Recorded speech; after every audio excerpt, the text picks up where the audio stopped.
Look, what if I told you there was something you were missing?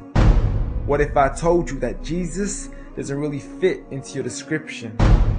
What if I told you that follower of Christ doesn't automatically mean Christian, and just because you believe in faith doesn't mean Jesus didn't believe in submission and conviction? Listen, you say Jesus was God and that God had descended. We say Jesus was man, for Jesus was dependent.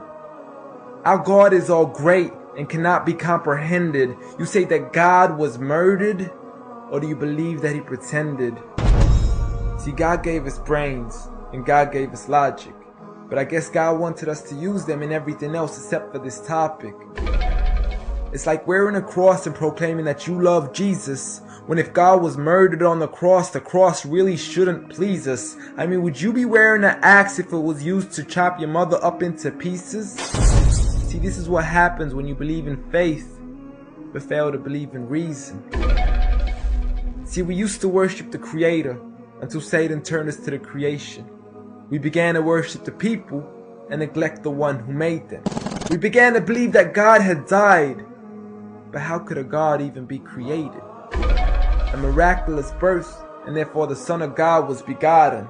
See, the creation of Jesus was easy, but you seem to have forgotten that God says be, and it is, just like with Adam, a concept too complex for the church to merely fathom.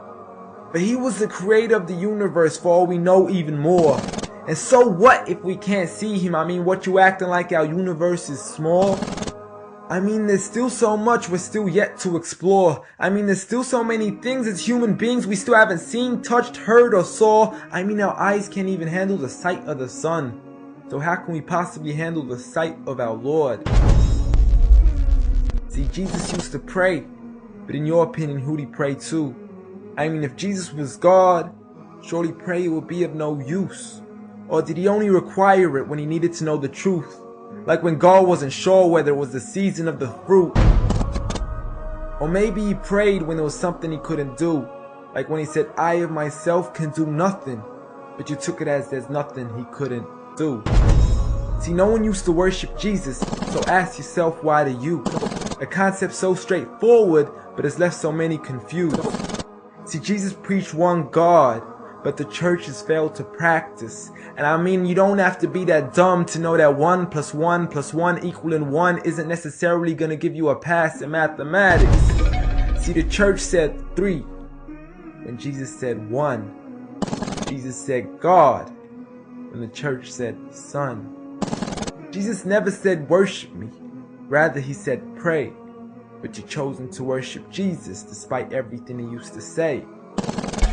You began to think with your emotion and forgot to think with your mind.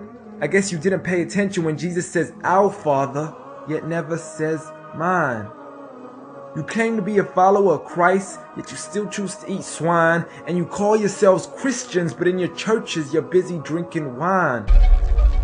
And just to clarify, I do love Jesus. Matter of fact, I love him more than you. Because when Jesus said do something, I actually do.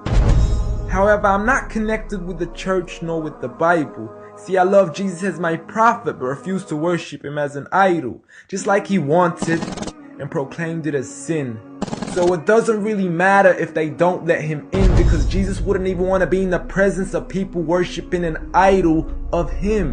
An act of God, bolt of lightning went straight through the outstretched hand of Jesus. This cannot be a coincidence. Before I move on, there's something I need to mention. The worshiping of Jesus is a man-made invention. He never asked for your worship so he can grant you protection. Rather, he asks you to alternate your prayers towards another direction. To God and God only, and pray that he accepts them. And know that just because you love Jesus doesn't mean he feels the same way about your affection. See, what you believe in is exactly what he resented. Matter of fact, it's everything he despised. See, the worshiping of creation goes against the very message he supplied. So you began to follow a religion and called it love in disguise, because love can be good, but love can be blind.